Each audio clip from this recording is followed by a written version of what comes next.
Alors je reviens sur les propos de Jacques Attali, quand il parle de l'Europe, quand il parle de l'euro, et quand il dit qu'effectivement, il faut harmoniser au sein d'une fédération, il faut harmoniser les politiques. Et c'est effectivement, c'est le rôle de l'État impérial, comme je l'appelle, d'harmoniser la diversité. Car s'il n'y a pas de diversité, évidemment, il n'y a pas à harmoniser. C'est pour ça que l'État impérial ne fonctionne pas de la même manière que l'État national, l'État-nation, comme on dit. L'État-nation, lui, il gère une société homogène ou qu'il essaye d'être aussi homogène que possible, faire aussi homogène que possible, ce qui aboutit à une forme de totalitarisme, voire de fascisme. Et quelque part, qu'on veuille ou non, le nationalisme et la nation aboutissent à une forme de fascisme, hein, peut-être nécessaire, mais en tout cas, à un moment donné, il faut calmer cette fièvre fascisante par l'État impérial, par le gouvernement impérial, qui lui va s'occuper, n'aura pas peur de la diversité, à condition d'avoir les capacités d'harmoniser. Et Attali donnait l'exemple de 1798, je crois, où les États-Unis avaient été renforcés en tant que fédération lors d'une réunion qui avait rassemblé trois grands penseurs de l'époque, Jefferson, Madison, etc. Et effectivement, et il dit, si ça n'avait pas été le cas, l'Amérique serait aussi diverse que l'Amérique du Sud. L'Amérique du Nord serait aussi diverse que l'Amérique du Sud, chaque État ayant repris son autonomie, chacun voulant vivre à sa façon. Donc on voit bien que les États-Unis sont une structure impériale, contrairement à ce qu'on pourrait croire.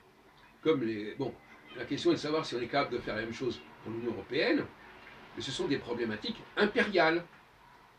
Et donc il faut des gens qui soient rodés à l'impérialité, qui soient capables à la fois d'enrichir cette impérialité, comme on l'a fait en élargissant le nombre de composantes de cet empire, qui d'ailleurs engloberait éventuellement la question de l'immigration, et en même temps de trouver des solutions qui permettent d'harmoniser dans cette diversité l'ensemble des participants, des composants.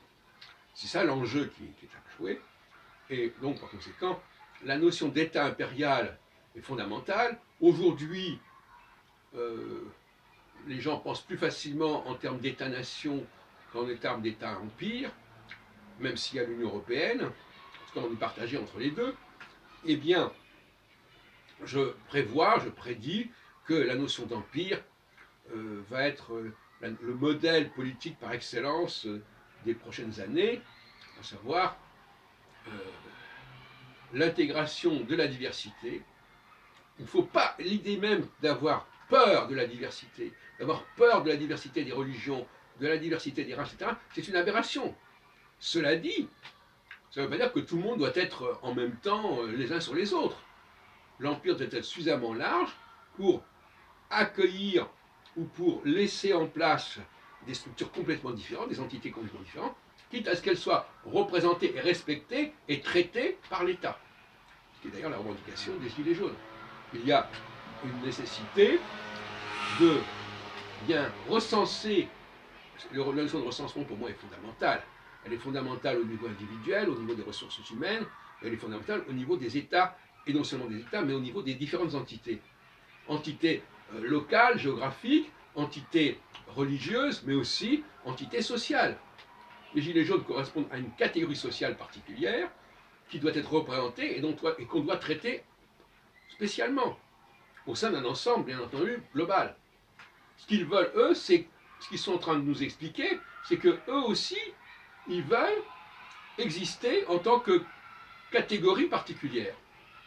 Ça peut être le rôle du Sénat, ça peut être le rôle du Conseil économique et social et autre chose, je ne sais plus comment il s'appelle, mais en tout cas, il faut créer des structures de cette façon, et c'est ça qu'ils veulent dire. Ils ne disent pas du tout le peuple doit être représenté, ça, on instrumentalise leur discours en leur faisant dire ça, mais en réalité, ils veulent simplement que la catégorie à laquelle ils appartiennent, qui est celle d'une partie de la population qui vit à la périphérie, qui est pris entre plusieurs problématiques, bon, c'est pareil. De même que je ne veux pas en prendre un exemple qui soit clair, les autistes aussi veulent qu'on s'occupe d'eux, les personnes âgées veulent aussi qu'on s'occupe d'eux, les handicapés veulent aussi qu'on s'occupe d'eux, et pourquoi ne dirait-on pas que les gilets jaunes ont une forme de handicap dont on voudrait aussi qu'ils soient prise en charge, prise en compte, c'est tout.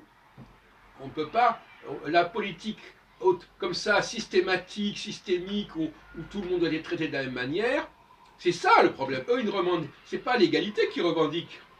Ils disent par exemple, nous ne voulons pas payer la TVA, alors que d'autres catégories peuvent la payer. On doit enlever la TVA pour les produits de première nécessité. C'est bien ça dont il s'agit. Ils veulent simplement que leur cas, leur particularité qu'il faut définir, soit prise en considération. Ils ne sont pas du tout en train de dire que tout le monde est comme eux, tout le monde doit faire comme eux, et que ce qui est valable pour eux soit valable pour tout le monde. C'est beaucoup plus complexe que ça, et ça ne se comprend, c'est pour ça que j'ai pas de difficulté à le comprendre, ça ne se comprend que dans un point de vue de philosophie politique impériale.